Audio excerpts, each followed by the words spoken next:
कहानी की शुरुआत होती है बीहड़ रेगिस्तान, दूर दूर तक किसी का नामो निशान नहीं है। इस बीच हम यूनुस नाम के आदमी को देखते हैं जो बहुत ही जल्दी में है। वो बार बार पीछे भी देख रहा है, शायद उसका कोई पीछे कर रहा है, शायद उसे किसी बात की फिक्र है। इसीलिए वो अपनी कार को एक पहाड़ के नीचे रोकता है और फौरन एक बैग को लेकर ऊपर उसी पहाड़ पर चढ़ना शुरू करता है, जहाँ वो एक कुल्हाड़ी से गड्ढा खोदकर उसी में वो बैग डाल देता है। यहाँ हम उस बैग की हल्की सी झलक देख पाते हैं, शायद उसमें डॉलर थे, लेकिन कंफर्म बता नहीं सकते। खैर वो उसको वहीं गाड़ कर नीचे उतर आता है और कार को लेकर जाने लगता है। पर इतने में वहां पर पुलिस आ जाती है जो उसे बहुत देर से फॉलो कर रही थी। दरअसल दोस्तों उसने बैंक को लूटा था, इसीलिए उसे पुलिस अपने साथ ले जाती है और 3 साल की सजा सुनाई जाती है। अब जब वो जेल से रिहा होता है तो काफी कुछ बदल गया था उस शहर में, लेकिन वो सबसे पहले अपने उस बैग को लेने के लिए जाता है उसी पहाड़ पर। लेकिन वहां वो जैसे ही टैक्सी से उतरता है, वो जो देखता है उसके तो होश ही उड़ जाते हैं। दरअसल जहां उसने वो बैग वो पैसे गाड़े थे, सेम उसी जगह पर अब किसी की दरगाह बन गई है, मजार बन गई है, जिन्हें कई लोग मानते भी हैं, जो कि उसे वहां बैठे हुए दिखाई भी देते हैं। यूनुस सोचता है कि क्या किसी को वो बैग मिल गया होगा या फिर अभी तक इस बारे में किसी को पता नहीं है। इसी उम्मीद में वो ऊपर जाता है तो देखता है कि वहां पर काफी लोग हैं, अलग अलग धर्म के, जिनकी आस्था है। उनका मानना है कि यहाँ पर आने से उनकी बीमारियां ठीक हो जाती है। जब यूनुस देखता है तो नीचे एक बस्ती भी बसी हुई है जो कि पहले नहीं थी। वो नीचे जाकर किसी होटल में ठहरने का सोचता है कुछ दिन के लिए। इसी बीच उसे एक हॉस्टल मिल भी जाता है, लेकिन उसके पास अभी इतने पैसे नहीं है कि वो पूरी पेमेंट कर सके। वो वहां के ओनर से कहता भी है कि मैं बाकी पैसे बाद में दे दूंगा, लेकिन वो मना कर देता है। तभी सलीम नाम का आदमी वहां आ जाता है जो कि उसी होटल में ठहरा हुआ था। वो उसको मुसीबत में देखकर उसकी पेमेंट कर देता है और कहता है कि आप रूम में जाकर मुझे मेरे पैसे दे देना। वो हाँ करता है और फिर अपने रूम कीज लेकर रूम पर चला जाता है। लेकिन तभी उसे फिर से सलीम मिलता है जो उसे पूछता है कि क्या आपको कोई बीमारी है। यूनुस फ्रस्ट्रेशन में कहता है कि आप मुझसे इतने सवाल क्यों कर रहे हो। तो वो कहता है कि मुझे लगा कि आप यहाँ पर इलाज करवाने के लिए आए। तो यूनुस कहता है कि ऐसा कुछ नहीं है, मैं एकदम ठीक हूँ, असल में मैं कुछ ढूंढ रहा हूँ। जो सुनकर वो कहता है कि ओ, मुझे तो पता ही नहीं था कि आप वैज्ञानिक हैं। जो सुनकर वो उसकी हाँ में हाँ मिला देता है फिलहाल के लिए। दूसरी तरफ हम बाप और बेटे को देखते हैं जो कि इसी टाउन में रहकर खेती का काम करते हैं।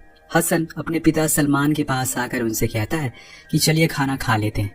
तभी उनकी नजर बैग पर पड़ती है, जिसे देखकर वो पूछते हैं कि ये कहाँ से मिला तुम्हें। वो बताता है कि ये मेरे दोस्त ने दिया है क्योंकि अब वो इस गांव को छोड़कर जा रहा है। ये सुनकर उसके पिता वापस खेत की ओर चले जाते हैं और कहते हैं कि थोड़ी देर में घर वो आ जाएंगे। इसके बाद हम उसी पहाड़ के नीचे एक और टैक्सी को रुकते हुए देखते हैं, जिसमें से कलाम नाम का आदमी बाहर आता है। वो भी उस मजार को देखने लगता है, जिसके बाद उस गांव की ओर चला जाता है और एक क्लिनिक के बाहर रुकता है क्योंकि वो एक डॉक्टर है और उसकी गवर्नमेंट पोस्टिंग यहीं पर हुई है।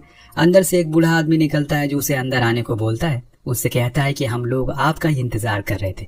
इसके बाद वो उसका रूम दिखा देता है, जो देखकर कलाम कुछ खास खुश नहीं था क्योंकि वो बहुत छोटा था और गंदा भी था।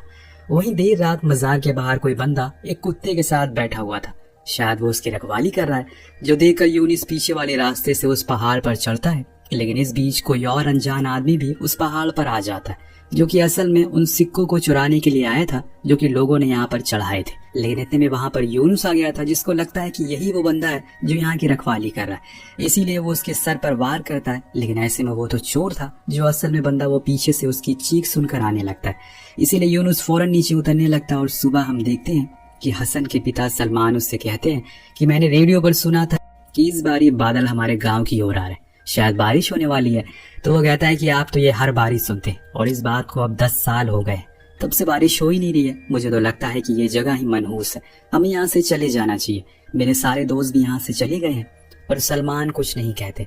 उधर मजार की रखवाली करने वाला आदमी अजीज अपने बेटे को उसके काम पर भेज देता है क्योंकि अब उसका काम खत्म हो चुका है। वहीं यूनुस जो कि एक नाई की दुकान पर जाता है, जहां पर उसे सलीम दिख जाता है, वही आदमी जिसने उसको होटल के पैसे दिए थे, जो उसे देखकर वहीं बैठे हुए लोगों को बताता है कि ये वैज्ञानिक है, यहाँ पर कुछ ढूंढने के लिए आए हैं। जो सुनकर सैलून वाला बोलता है पहले आप आ जाइए क्योंकि आप तो ज्यादा बिजी होंगे। देन वो बात करते करते उसके बाल काटना शुरू करता है।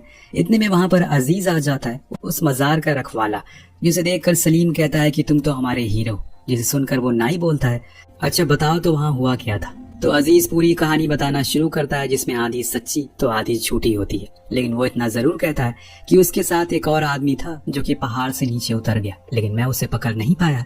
जो आदमी पैसे चुरा रहा है उसको मैंने बहुत मारा, जो सुनकर सभी उसकी तारीफ करते हैं। इस बीच यूनुस बाहर आकर किसी को कॉल करके कहता है कि तुम यहाँ पर आ जाओ, मुझे तुम्हारी जरूरत है। वहाँ कलाम आज तैयार होकर क्लिनिक पर बैठ जाता है क्योंकि आज उसका पहला दिन है। यहाँ पर कुछ ही देर में उसकी पहली पेशेंट भी आती है जो उसको देखकर मुस्कुराती रहती है। तब कलाम उनसे पूछता है कि आपको क्या हुआ है। वो बताती है कि उनके सर में दर्द है पिछले 20 सालों से, जिसके लिए वो बूढ़ा आदमी जो कि उसका असिस्टेंट है वो उन्हें एक पीले कलर की टैबलेट देता है और जाने को कहता है। दिन दूसरी पेशेंट आती है, वो भी लेडी थी जिनकी बीमारी ये थी कि उन्हें सिर्फ मंडे और फ्राइडे को ही खांसी आती है। अब ये सुनकर कलाम हैरान था कि ऐसा कैसे हो सकता है।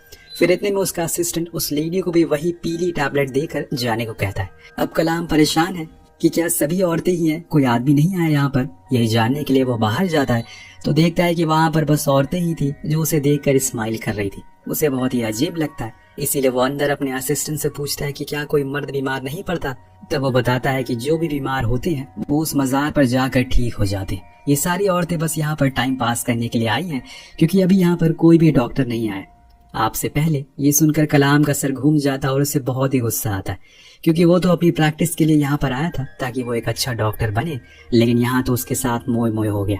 अब उसे कुछ समझ नहीं आ रहा। इसके बाद हम हसन को देखते हैं जो अपने पिता से कहता है कि मुझे यहाँ पर नहीं रहना, मेरा दम घुटता है। तो वो कहते हैं कि ठीक है चले जाओ, लेकिन याद रखना कि तुम अपनी जमीन को धोखा दे रहे हो। तो हसन बोलता है कि आप भी चलो, लेकिन सलमान अपना मुंह फेर लेता है, यानी कि वो उसकी ना है। अब एक रात हम फिर से यूनुस को देखते हैं, उसका दोस्त भी यहाँ आ गया है। दोनों आज पूरे प्लान के साथ आए हुए हैं उस बैग को निकालने के लिए क्योंकि अब बहुत दिन हो गए। लेकिन यूनुस देखता है कि उसका दोस्त पहले ही चढ़ाई कर रहा है उस पहाड़ पर, इसीलिए वो उसे कॉल करके कहता है कि अभी मत चलो। पर वो बताता है कि मैं तो अभी भी वहीं बैठा हूँ जहाँ तुमने बोला था, यानी कि दोस्तों वो कोई और इंसान है। और इसी बीच अजीज टॉयलेट के लिए चला जाता है तो यूनुस जाकर उसकी रोटी को बदल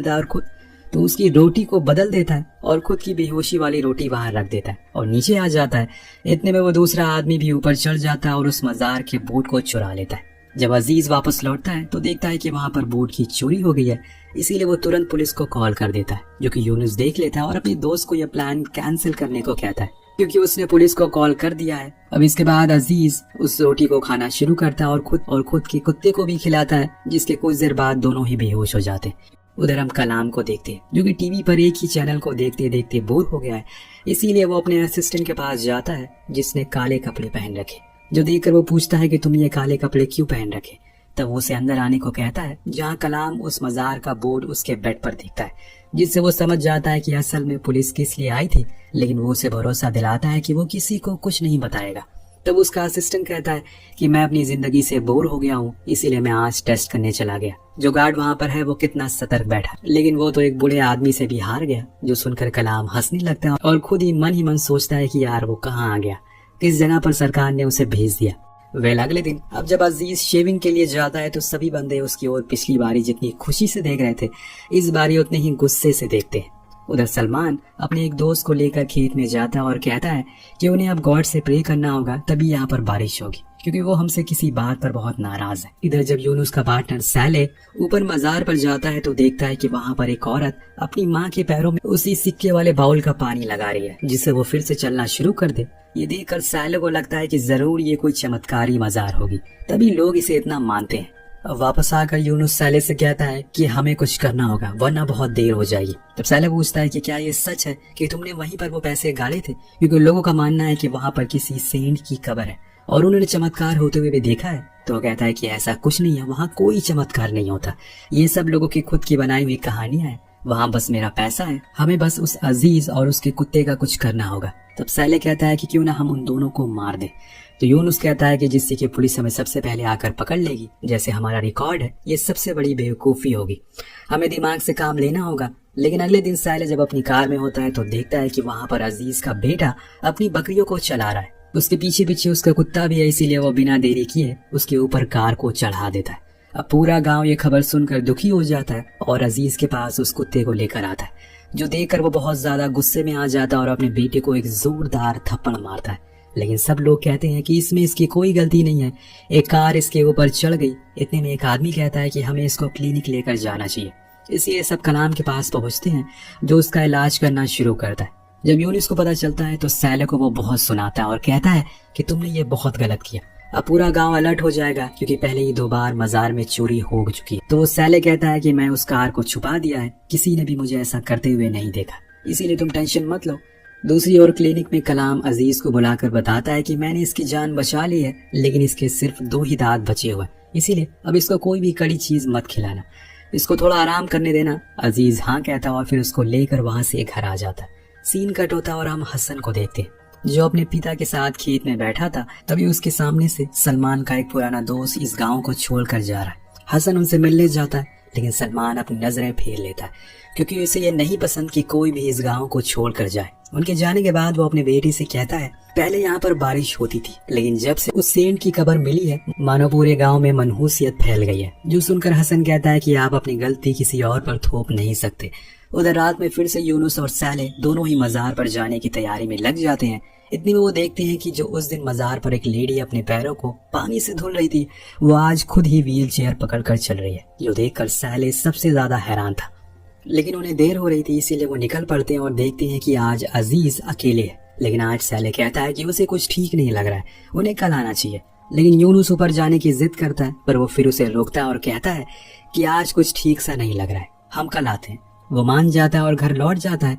अब अगले दिन सलमान हथौड़ा लेकर उस मजार को तोड़ने पहुंच जाता है, पर कुछ लोग उसे ऐसा करने से रोकते हैं। आपको पता ही है सलमान किस कदर गुस्सा है। खैर रात होने पर हसन अपने पिता के पास खाना लेकर जाता है और कहता है कि आपने सुबह से कुछ नहीं खाया, पर वो उसके सवाल का कोई जवाब नहीं देते। हसन को लगता है कि शायद वो उससे नाराज है, इसीलिए वो खाना वहीं रखकर बाहर आ जाता है। लेकिन जब अगले दिन जाता है तो देखता है कि वो खाना अभी भी वैसे ही रखा हुआ है, जिससे कि उसे उनकी फिक्र होने लगती है। वो उन्हें बार बार पुकारता है, लेकिन सलमान की कोई आवाज नहीं आ रही थी। हसन को लगता है कि शायद ये अपने दोस्त को याद कर रहे होंगे, इसीलिए वो उसी दिन उनके गांव जाकर उन्हें सब बताता है और फिर उनके साथ अपने घर की ओर आने लगता है। पर उनका दोस्त भी सलमान की हालत को देखकर समझ नहीं पाता असल में उन्हें क्या हुआ है। आगे हम देखते हैं कि अजीज उसी नाई के पास जाकर कहता है कि उसे उसकी मदद चाहिए। असल में उसने अपने कुत्ते के दांत लगवाने हैं, तो वो कहता है कि मैं बस सोने के दांत ही लगाता हूँ। तो अजीज कहता है कि ठीक है, मैं पैसे का इंतजाम कर दूंगा, बाकी तुम उन दांतों को बना दो, फिर हम डॉक्टर से उसे लगवा देंगे। वो मान जाता और उसी रात वो अपने डॉग के कुछ टूटे हुए दांत और पैसे लेकर उस नाई के घर पहुंचता है। लेकिन उसमें कुछ पैसे कम थे, इसीलिए वो कहता है कि वो उन्हें कुछ ही दिन में अपनी जमीन बेचकर लौटा देगा। दिन कुछ दिन बाद वो नाई उन सोने के दांतों को बना देता है, जिसे लेकर वो डॉक्टर के पास जाता है। अब डॉक्टर कलाम उसे लगा देते हैं और ये चीज जब गांव वाले देखते हैं तो वो कलाम की बहुत तारीफ करते हैं, उस डॉग की भी। ऐसे ही एक दिन अजीज अपने कुत्ते को घर के बाहर बांधकर सोने के लिए चला जाता है, पर उसे लगता है कि अगर किसी ने उन सोने के दांतों को चक्कर उसके कुत्ते को फिर से कुछ कर दिया तो क्या होगा, इसीलिए वो उसे अंदर भेजकर खुद ही रखवाली करने लगता है। यही समय का पहिया है दोस्तों, कल कुत्ता उसकी रखवाली कर रहा था और आज वो कुत्ते की कर रहा है। वहीं दूसरी ओर हसन फिर से अपने पिता के कमरे में जाता है, पर वो देखता है कि उनकी मौत हो गई भूखे रहने की वजह से। इसके बाद वो उन्हें वहीं अपने खेत में दफन कर देता है। एक दिन यूनुस और बहुत उदास हो जाता है। एक दिन यूनुस देखता है कि मजार पर कोई भी पहरेदारी के लिए नहीं है, यही सही मौका है, इसीलिए वो ऊपर जाता है। लेकिन तभी बिजलियां कड़कना शुरू हो जाती है, जिससे उसे डर लगने लग गया था, इसीलिए वो वापस नीचे आ जाता है और कहता है कि हम कल आएंगे। और इसी तरह से एक एक दिन निकलता जा रहा था। अब अगले दिन सुबह हसन अपना घर बंद करके गांव छोड़कर जाने की तैयारी में था। अपने पिता को वो आखिरी सलाम करता है, लेकिन तभी आसमान से पानी गिरना शुरू हो जाता है, जिसे देखकर वो रोने लगता है, क्योंकि यही तो उसके पिता हमेशा से चाहते थे। इसी के लिए उन्होंने कितनी दुआएं करी, आखिरकार बारिश हो ही गई। वो अपने घर वापस लौट आता और शायद ऊपर वाला भी उसे रोकना चाह रहा हो। उस दिन हसन ऊपर जाकर उस मजार पर बैठ जाता है और सबके जाने के बाद वो वहाँ एक गड्ढा खोदता है और एक बम उसमें लगा देता है, जिसकी वायर वो पीछे से जाकर जला देता है। इस बीच वहाँ पर यूनुस भी आ गया था और जैसे ही वो उस गेट को खोलता है वो वायर जलना शुरू हो जाता है, जिसके कुछ देर में वहाँ एक जोरदार धमाका होता है और सब कुछ खत्म हो जाता है। हसन जब वापस आकर देखता है तो पूरी मजार ढह चुकी थी, पर उसे जमीन में कुछ गड़ा हुआ मिलता है। जब वो उसे बाहर निकालता है तो वो वही बैग था जिसमें यूनुस के पैसे थे, लेकिन यूनुस तो वहीं बेहोश पड़ा हुआ था। इतने में पुलिस का सायरन की आवाज आना शुरू हो जाती है और हसन वो बैग लेकर भाग जाता है, जिसके कुछ ही देर बाद यूनुस को भी होश आता है और वो भी पुलिस की आवाज सुनकर नीचे आने लगता है। पर वो देखता है कि सैले कार लेकर भाग गया है। घर जाने पर जब हसन उस बैग को खोलता है तो उसमें कई करोड़ रुपए थे, जिसे देखकर उसके होश उड़ जाते हैं और वो उसी सोच में डूब जाता है कि वो इन पैसों का क्या करेगा। जब ये सीन कट होता है तो हम देखते हैं कि हसन ने सेम वैसे ही मजार अपने पिता की कब्र पर बनवाई थी, क्योंकि उसका मानना था कि उस सेंट ने कुछ नहीं किया, बल्कि उसके पिता की ये दुआओं का असर है, जिसकी वजह से इस गांव में फिर से बारिश होने लगी। इस बीच हम देखते हैं कि सभी लोग फिर से वापस आने लगे हैं जो जो उस गांव को छोड़कर गए थे। अब आप सोच रहे होंगे कि आखिर इस कहानी में था क्या, ये कहानी हमें क्या बताने की कोशिश कर रही थी। ये कहानी हमें यही बताने की कोशिश कर रही है कि ज्यादा अंधविश्वास आपको अंधा बना सकता है और ज्यादा लालच आपको जानवर। इसीलिए अंधविश्वास लोगों से बचिए। आपको कहानी कैसी लगी नीचे कमेंट करके जरूर बताएगा।